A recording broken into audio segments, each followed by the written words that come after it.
Ingram Smith, Bud Elliott back again for another episode of the Nolecast. As always, we will thank our sponsors that make the Nolecast possible. Title sponsor of the Nolecast, Tarpon Cellars Wine. That's Tarpon Cellars, CELLARS.com. You can go there, pick up one of the world's better Cabernets and other supportive wines, whether it be last minute gifts or just, hey, got a nice little year end bonus and you want to drink 2 bottles of Cabernet and support Florida State football at the same time. Doesn't sound like a bad idea to me. TarponCellars.com, coupon code NOLECAST, 20% off. Thank you much for the support that you've given our podcast and the support that you've given them.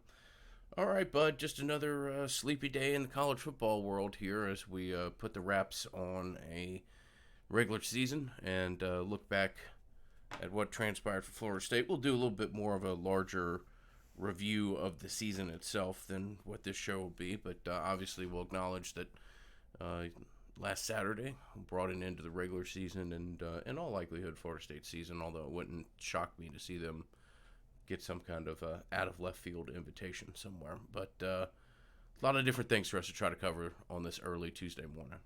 Yeah, man, I'm excited to do this with you again. And where do you want to start? I thought like this would be about a 40 or 45-minute show.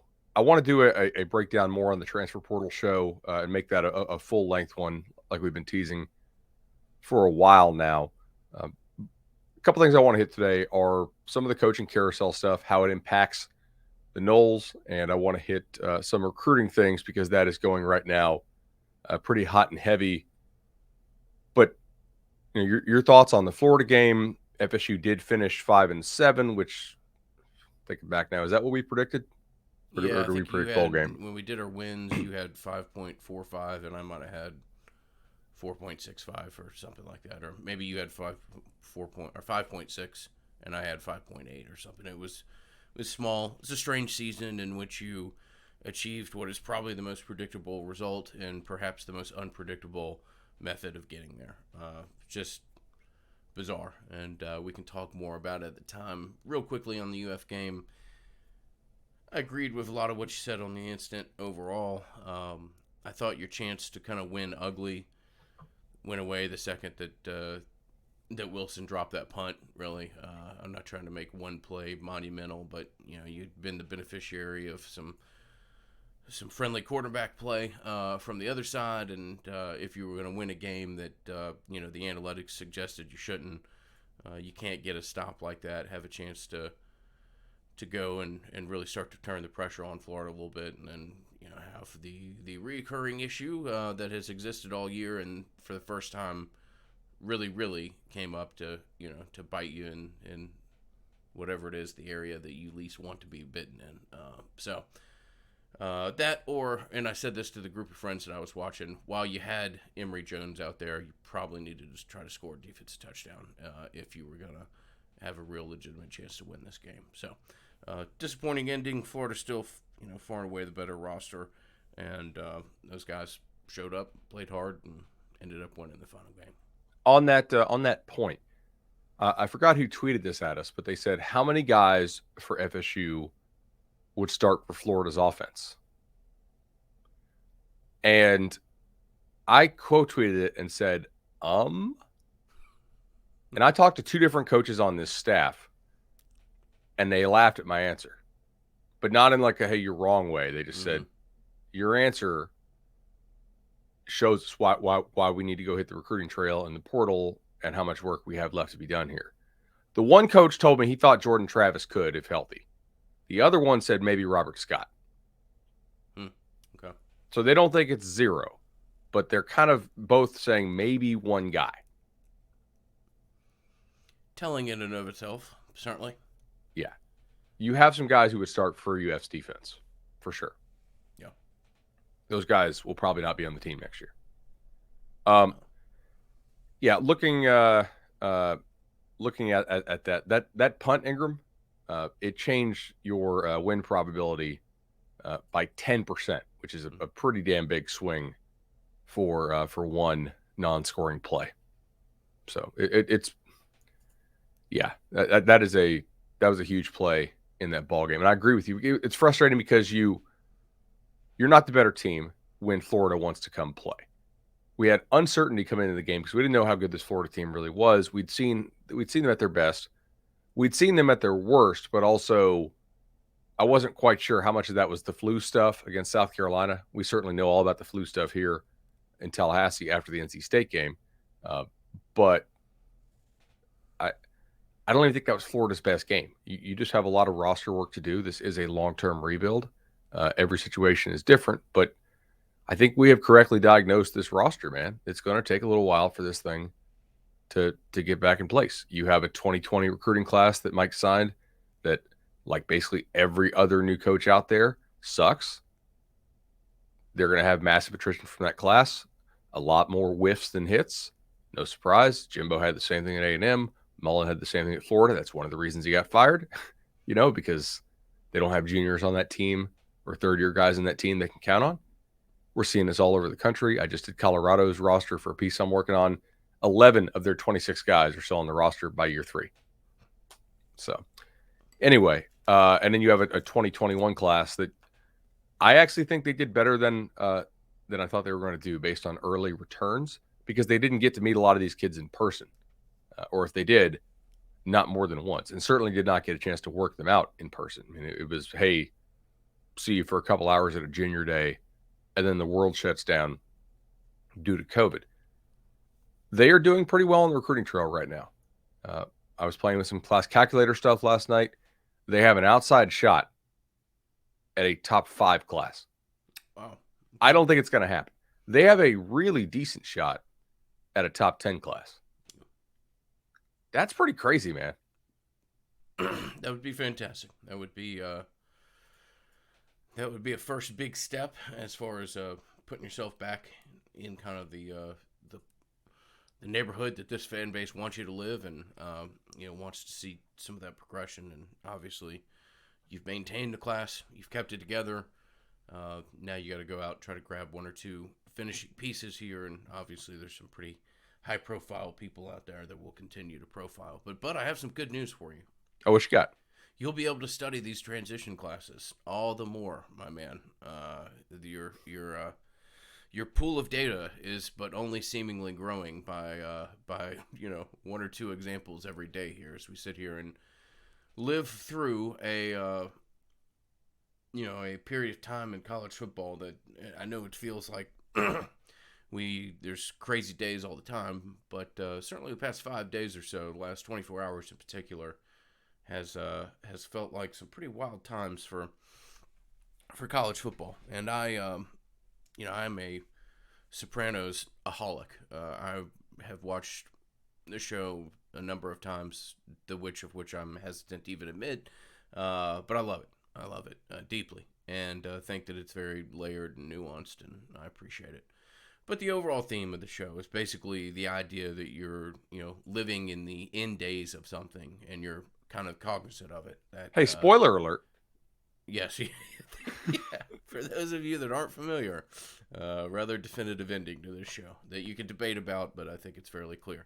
And whether that be for one individual's life or La Cosa Nostra's interest or influence on the Northeast, whatever it may be.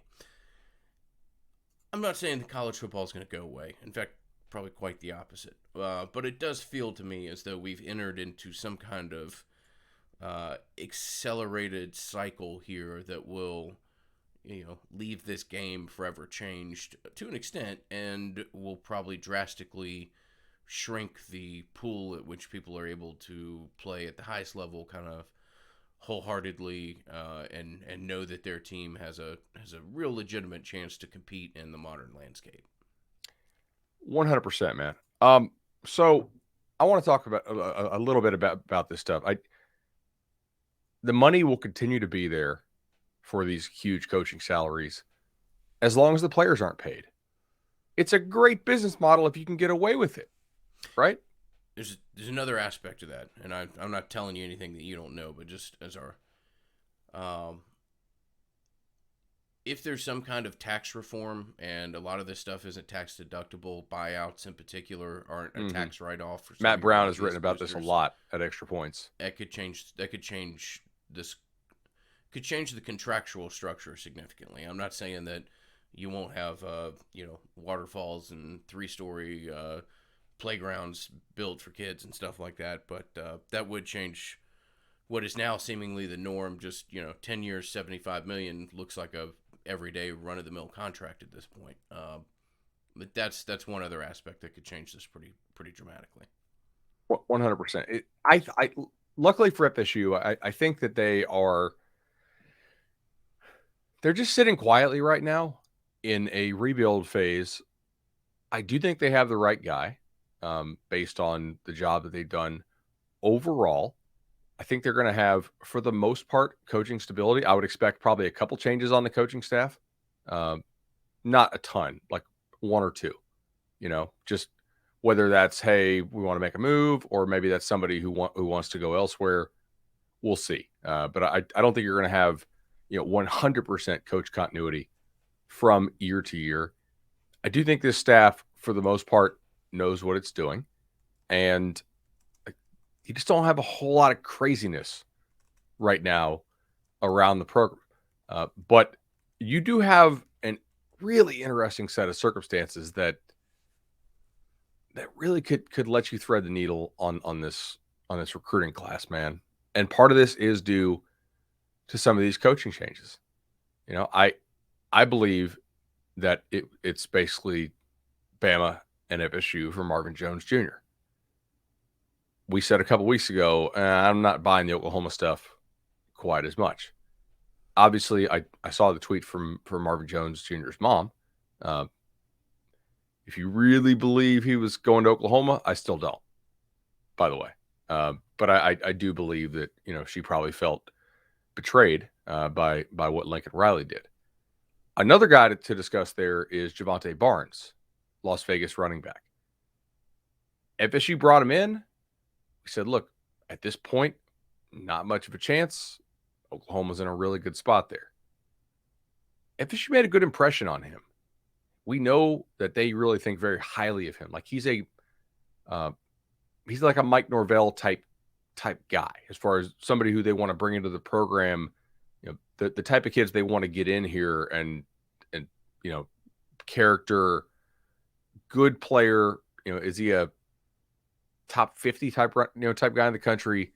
No, but he's solidly within the top 247 for us here at 24/7 Sports. They've got a shot now that Lincoln Riley's gone. Now, it's not to say that he couldn't all of a sudden turn around and go to USC. It's certainly possible. I mean, Lincoln Riley to USC is going to change some things about this sport, I think, because to me, that tells me that USC is all in as far as paying. They already paid Clay Helton a ton of money, unjustifiably so. They finally have a real AD, which is important, because before that you had Pat Hayden and Lynn Swan, which was a joke and then an unbelievable joke. Insert the Anchorman line here. I thought this was a joke. But they're probably also now paying their off-field people enough to where, like, if you're USC, you have to pay your graphics guy like 100 or 110 so that he can afford to live within driving distance of campus, not having to live, way out there and have to drive 2 hours into work every day because of housing costs and taxes and cost of living out there in LA. I don't think Riley takes that job if USC is not willing to pay a boatload of money for all the staff. That's a benefit of being in Tallahassee, by the way. Like Miami struggles with this as well. Go make 60 in Miami. Mm-hmm. Tell me how close you're living to the Gables. Go make 60 in Tallahassee. You can live a lot of places that are fine. So that is a something that I'm monitoring. Here's something else for you. Miami has not fired. So Javonte Barnes is a relevant target for them. You might say, why do you bring in this kid? You're not going to get him. Don't know what's going to happen. You got those official visit spots. Mm-hmm. You're not going to bring in kids that you wouldn't take like at all. It's okay. It's okay to take a couple kids, bring them in on official visits, even if you don't think you're going to get them, right? Because things can happen, and you also want to maintain those relationships now for the transfer portal. Keontae Goodwin, FSU's not going to get him. Norvell and Atkins went and saw him last night. You know what? Okay. What happens if he signs at Kentucky or Bama and something goes down with one of those coaches? What if Nick Saban's last year is next year, which I think it might be? What does he decide to transfer if Nick hangs him up, or if Mark Stoops gets the Oklahoma job or something like that?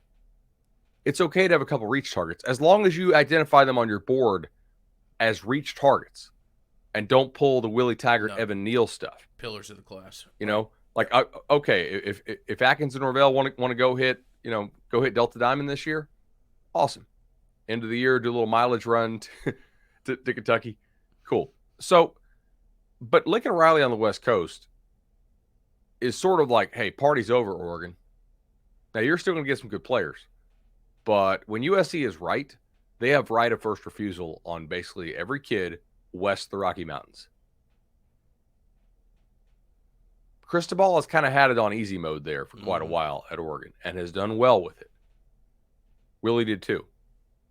Got to tell you, if he's serious about, like, hey, the heartstrings and going back to Miami, this would probably be the time. Miami has not fired Manny Diaz yet.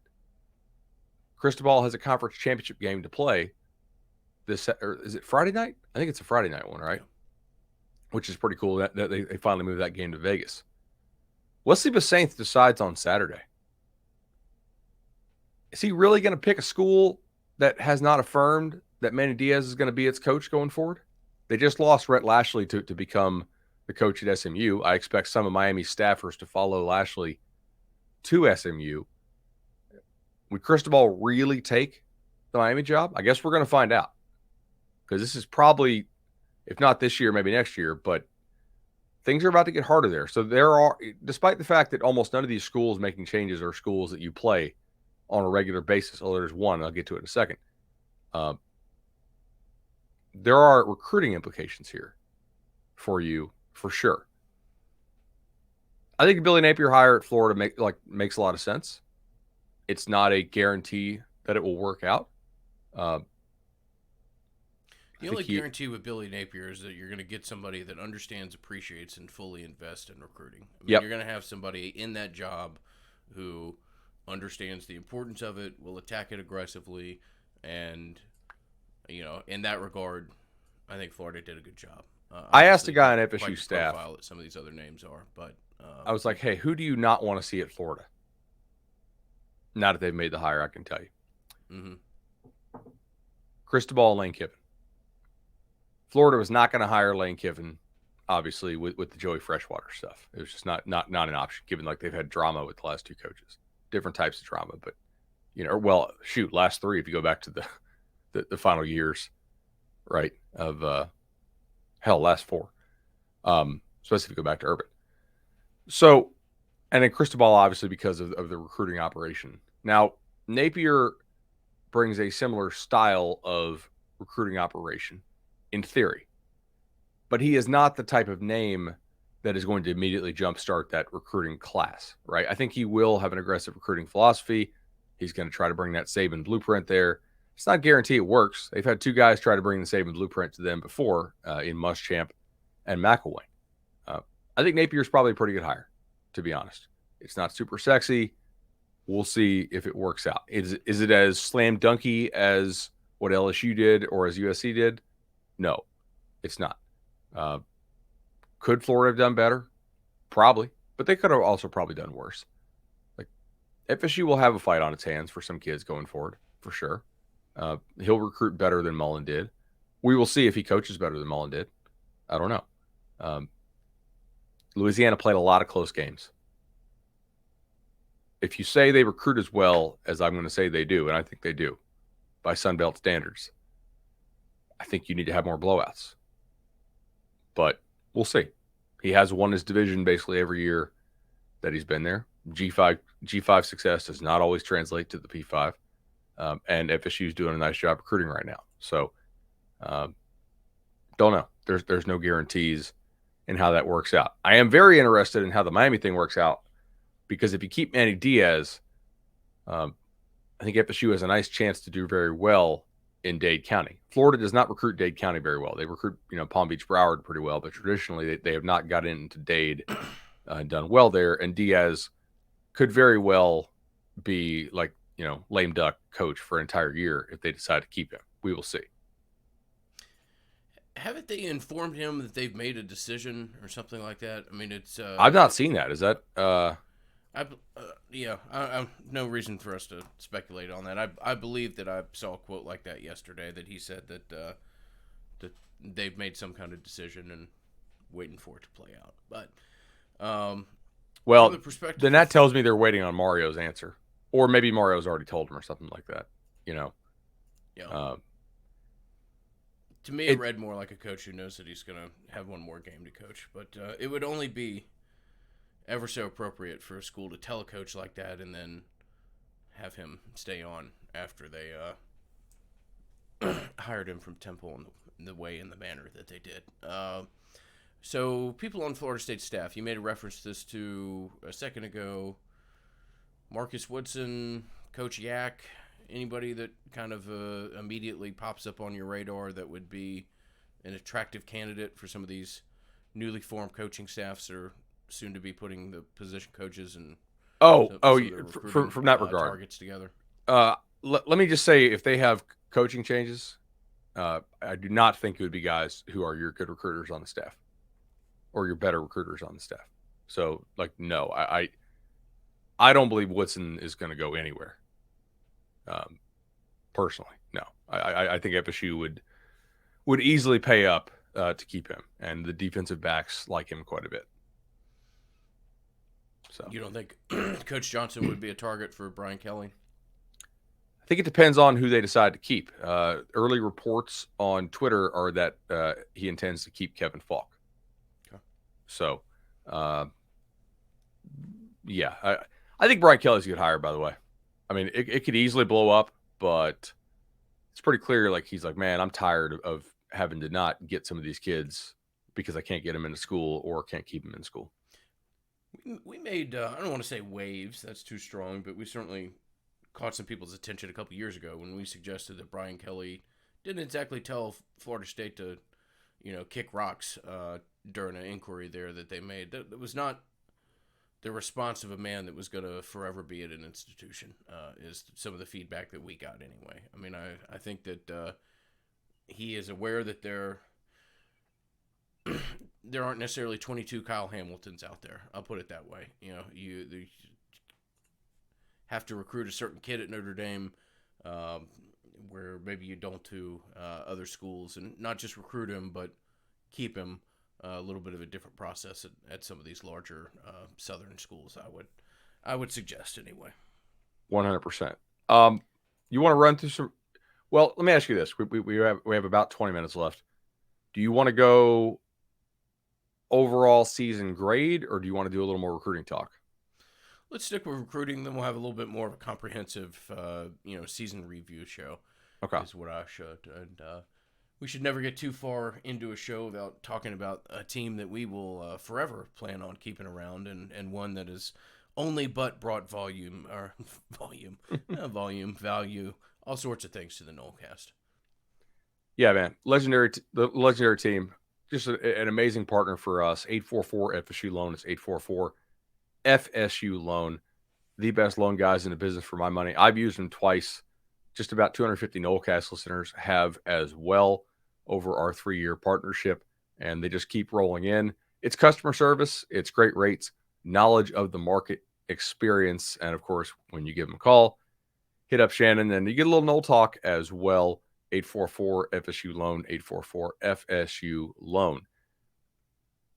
Transfer portal wise and recruiting wise, I want to caution you guys not to fall in love with every transfer portal kid who gets brought up. You mean it's not going to be the Jahmyr Gibbs Corbin show next year? I mean, I'm sure they would love to have Jahmyr Gibbs. I think Jahmyr Gibbs may be going to Alabama. Yeah. Remember this: you would not have gotten Jermaine Johnson if Georgia knew that Jermaine Johnson was that good. FSU did not know Jermaine Johnson was that good, right? If the whole market knew how good Jermaine Johnson was, you wouldn't have sniffed him. You were a 3-win team last year. You're a 5-win team this year. You got very lucky there, and you were smart. Both things had to happen. These guys who were like super mega studs, you probably won't get unless you have some rare connection to them. You did recruit Gibbs pretty hard. He's had a really nice career at Georgia Tech. Georgia Tech is awful. I think he wants to go somewhere that can showcase his talents a little bit better. The other thing to keep in mind here, right, is that we all have sources, and they all get really excited about kids who they have some kind of connection to. That doesn't mean the rest of the staff is as excited about that kid, right? So just because like, oh yeah, FSU's pursuing this kid really hard. Are they?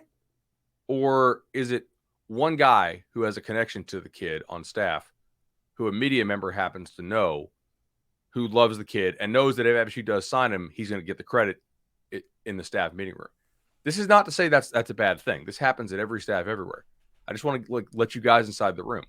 One of Mike Norvell's duties as a head coach, and all head coaches are this, or have this duty, is to balance some of these factors, right? You know, maybe one guy or coach or analyst loves the dude. You still need to send a position coach or two out there to go talk to the guy. And hopefully you have some connections on that former staff and say, wait a second, is this kid a good kid? Why is he transferring? Physically okay, production terrible. What are we looking at here? Why is this asset an undervalued asset that we think we can bring to our program and get something more out of him? Are we confident he's going to be good in our culture? I'm just saying there's a lot more that's going to unfold with this transfer portal thing. They might not decide to take any of the transfer portal kids that they are currently in talks with right now. You know what I mean? I don't know that Pittman's a take. I don't know that Moore's a take at receiver. I'm pretty confident they're going to take a receiver this year. And we'll talk about this more in our transfer portal show. I'm just saying, like, so I bring this up because Kesna, I think one of our brightest listeners we have, sends in really, really awesome questions. He hit me up on Twitter. He's like, hey, why are we missing out on these two offensive linemen who committed to Georgia Tech? I was like, just because you've seen them mentioned by a media member or on a message board, it doesn't actually mean FSU wants these guys. You know, they're still very much figuring out, okay, who is absolutely a take, who is sort of an investigate, and who is a, if he's still there, maybe type thing, right? That's just something you got to be thinking about. Not going to be wanting for options during this transfer portal cycle. I'll say that much. I mean, this is going to be a level of volume as far as the number of kids that enter this cycle for various reasons, most notably a COVID year that you didn't really get a chance to meet many of the staffs that you signed Exactly. with, long since predicted by yourself and others. So that's the other thing is do you take a portal kid who is not an immediate contributor because maybe you loved him as a recruit but never got him on campus? Decisions are going to have to be weighed out. Yeah, I mean, I would say you could do that in a situation or two. Obviously, that's not the plan that you want to have. But if you're super familiar with a kid and like what his long-term trajectory looks like, then yeah. But I don't know that that's going to be something that you might see more than once or twice in play around here. Anyways, a lot of this. There's a lot of craziness to come, be dedicated man. to the line of scrimmage, and those are going to be line of scrimmage spots that you need immediate production from. Yeah, 100%. There is a lot of craziness still to come in this cycle. Other recruiting things that I'm monitoring related to coaching changes before we jump off here. I think Kendrick Law is still in play, depending on what happens with LSU. Like, is LSU going to keep Corey Raymond? I've seen some early chatter of that on Twitter. But FSU's done a good job there. If Bama ends up not having room, look, maybe Bama has room for everybody. Maybe they have room for Kendrick Law and Elias Ricks, the DB transfer from LSU, and Earl Little, and everybody. Okay. But maybe they don't. We have talked about for 13, 14 months. Ever since it became apparent that the COVID thing, we were not going to get, roster relief against that, and people were going to have to make some tougher decisions. We said, look, FSU has to do a good job of targeting guys who are more Auburn, Tennessee, those type of battles, not trying to go head up with Bama and Georgia for kids, because you're not going to be very good on the field this year. You're not going to have a record that is going to be able to compete with those guys head to head for the most part. And I think they've done a pretty good job of that. We are still talking about some of these kids. Hey, they're a take for Bama right now. Will they be a take down the stretch? There's a lot of kids. Go down this roster. They did a pretty good job of targeting guys who are probably good enough to play at like a Bama, Georgia in many cases, but who screwed around, waited a little too long to commit, didn't have a spot. That's exactly what you need to do. And I don't think they're done. I think, if you think about this, the staff still feels decent about Nigel Kelly. We'll see what happens with Kevin Coleman. Joe Moorhead, did he actually take the Akron job, or is he just kind of emerged as the top candidate? I was a little bit busy yesterday as far as not monitoring the Akron coaching search. I was going to say, I'm going to lean on you for my Akron coaching information. All right, so Pete Thamel reported that he emerged as the leading candidate. Does that matter for Kevin Coleman in Oregon? It could.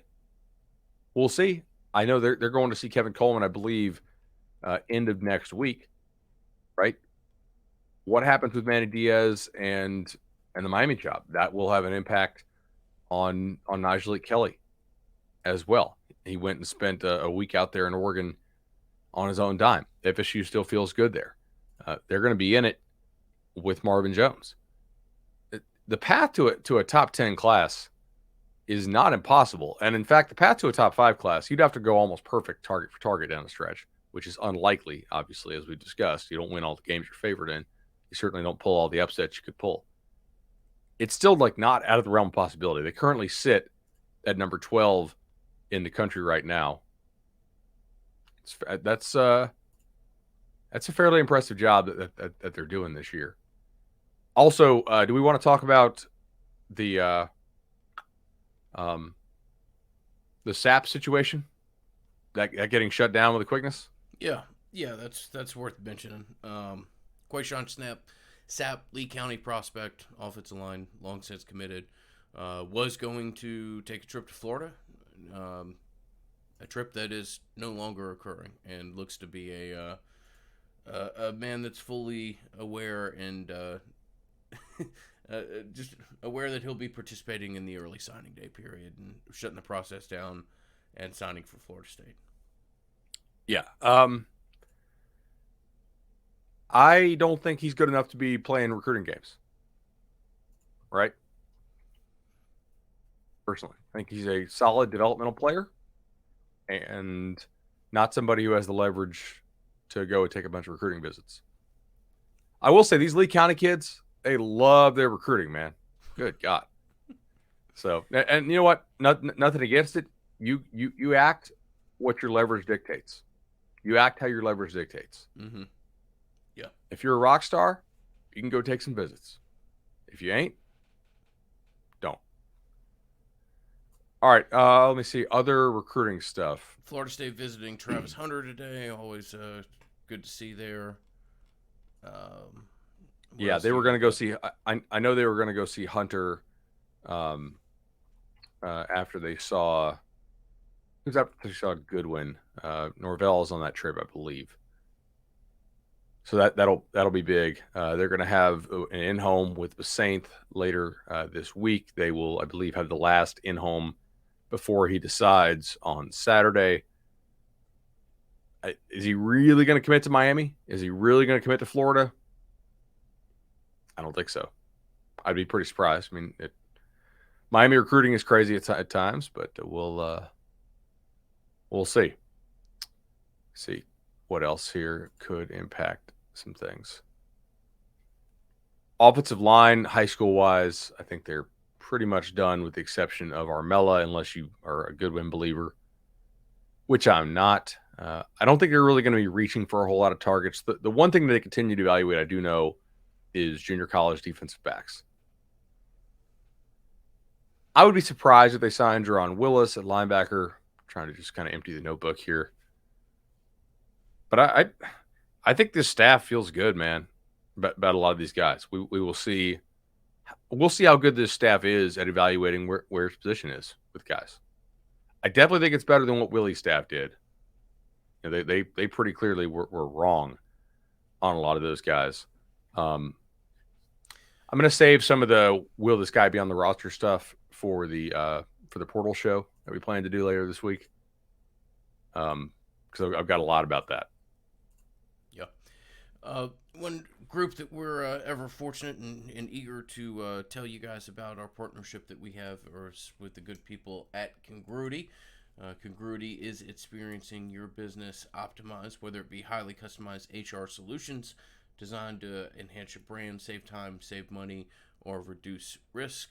We would encourage you to spend 10 minutes with Matt Lewis. 5 of it can be talking about the Noles. 5 of it can be exploring whether or not Congruity would be a good fit for your business, whether it be payroll, HR. Congruity is a great fit for us, and we suggest it would probably be for you as well. 844-247-4100 is the phone number, 844-247-4100, or Knowles at congruityhr.com. You realize FSU will play Brian Kelly 3 times in 3 years now? That's wild. That's wild. How long till somebody gets paid $20 million a year? Okay, so this is something that I brought up on Cover 3 before. Because I said 15 like 3 days ago for next Christmas, and that number looks like it may already be dated for this Christmas. So I guess we're just going to roll on up to 20. The top coaches in the sport are way underpaid. I know people are going to balk at this, but just hear me out. If you really think some of these coaches who are like not top 5 coaches deserve what they're getting, okay, which is, 7, 8, in some cases 9 million, or a lot of guys even getting 5 or 6. It's really hard for me to believe that the best coaches in the sport should only be making double of that, right? Like, try telling me that, and I like Mike Norvell, right? Or pick somebody making 6. Or what is Florida paying Napier? 7? 7. All right. Try telling me that Nick Saban should not be making double Billy Napier or triple Billy Napier. The issue is people, like, there is an element of public shame when you're a state employee, even though the state money is not being used to pay for this stuff. There is kind of that, pigs get fat, hogs get slaughtered type thing. There is a market suppression happening at the very top of the sport with the coaching salaries, because it just looks bad if you're not paying your labor on the one hand and you're paying your managers all the money. But there's definitely a reason why you were seeing a lot less coaching change for a while, because these dudes can be happy at a job and they can be patient and wait. I mean, Hugh Freeze is getting paid $4 or $5 million at Liberty.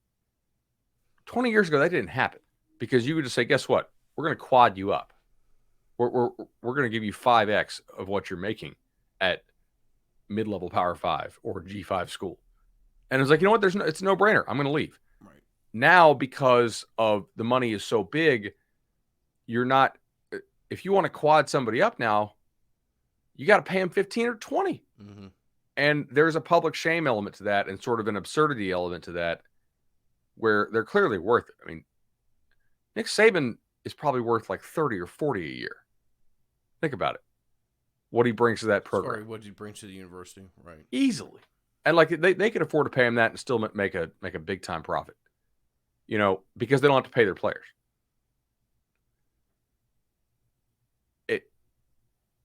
This actually helps FSU, by the way. FSU's paying what, 9 point something right now for a head coach, or for head coaching, when you factor in the Willie deal. I think they're top 10 in coaching salary overall for the staff. When you factor in the buyouts that are being paid, that's competitive. How many more years do they have on Willie? 2? Believe so, maybe 3. But yeah, Okay. I'll ask. So I don't know. Is that? It seems absurd, but like think about the point. About the differences. Why should Nick Saban be making less than double of what Billy Napier is making? Yeah. It is interesting. It will be. Um, I don't. From a Florida State perspective, I don't. You don't ever have to lead the coaching salary world. I do think that there is some appeal to where you are in the structure.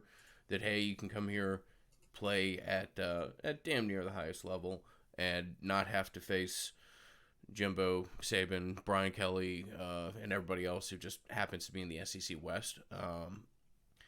And that hey, if your goal is to get that, $18 million salary or whatever it is that we're paying people 2 years from now, that Florida State's not a place to spend 4 or 5 years and get there. I do think that of all the questionable, I don't know, just the narrative that exists around Florida State, the one that's the most out of line, and as you rightfully point out, is that Florida State doesn't pay its coaches or isn't competitive from a coaching salary perspective. That part, false. Some of the other things that kind of gets lumped in with Florida State may have a little bit more truth to it when it comes to some of the financial support and endowment of scholarships, blah, blah, blah. But I do think that Florida State will forever be in a place to be competitive on the scene. I don't see Florida State setting the market absent, some listener of our show selling his tech company for hundreds of billions of dollars or something like that. But for the time being, I think the compensation of the coaching staff Florida State will be competitive with. It will be curious to see what some of the extrapolations come from this, and when we start playing defense coordinators $3 million a year and things like that. If you're going to pay a head coach 12, then we all need to get ready for a world in which coordinators get paid 2 or 3, not 1. And I guess to an extent that's already there, but will become a lot more familiar and a lot more common. I totally agree, man. We'll have to see how competitive FSU fans want to be. That is part of Mike Alford's job right now as head of the boosters. And funny that you say that, Bud, because I don't think Florida State's in a place where Mike Norvell is going to go anywhere. But have him have a little bit of success next year, and we would be in a place to where that would be, which makes it all the more important that when you get in a place like Notre Dame found itself yesterday, or Oklahoma, or other programs, that Florida State gets its athletic director situation resolved. I mean, this is stupid. This has lingered for too long. And Florida State needs to get that sorted out, hopefully sooner than possible. Whether it's Alford, whether it's anybody else, this institution has to have a real athletic director, and it needs to happen sooner than later. But when that happens, you need to clean house on a couple of positions inside the program. Mm-hmm. Like, this is across a couple staffs that feel like some of these dudes who are in these long-time positions are not FSU quality. So, now look, some of that's just frustration with working some of them, obviously, but like, you need to bring in your own people. Some of these lifers are lifers for a reason, and not a good one. Absolutely. All right. That's pretty much what I have for today. Next time, well, we have 2 shows we need to crank out. The full final season review, where we kind of go over season preview predictions and grade ourselves and hold ourselves accountable, and then the portal show. We'll incorporate the Snapdraft review into that preview show that you referenced as well there, and then we'll do a full portal preview. So for everybody that makes the Nolecast possible, certainly thank them. Thank you, the listener. If you get a chance to give us a 5-star on Apple Podcast or wherever you may find us, subscribe, like, hit the bell on YouTube, all the things that we ask of you.